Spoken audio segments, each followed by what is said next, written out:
आपले सगळे सण जे आहेत हे तिथीप्रमाणे येतात। एकूण तिथ्या 16 आहेत। प्रतिपदा ते पौर्णिमा 15 आणि अमावस्या अशा 16 तिथ्या आहेत। प्रत्येक तिथीवर सण येतो। असे एकूण 16 तिथ्यांवर येणारे 16 सण, पण त्या सणांमध्ये तिथीचं नाव आहे असे ओळीने सांगता आले पाहिजेत। पहिलं आहे बलिप्रतिपदा, मग यमद्वितीया, अक्षय तृतीया, गणेश चतुर्थी, वसंत पंचमी, चंपा षष्ठी, रथसप्तमी, गोकुळ अष्टमी, रामनवमी, विजयादशमी, आषाढी एकादशी, गोद्वादशी, धनत्रयोदशी, नरक चतुर्दशी, नारळी पौर्णिमा आणि सर्वपित्री अमावस्या।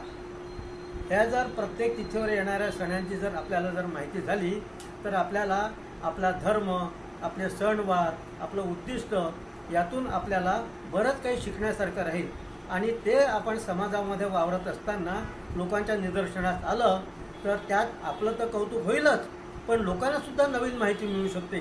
म्हणून हे माहिती असणं आवश्यक आहे। धन्यवाद।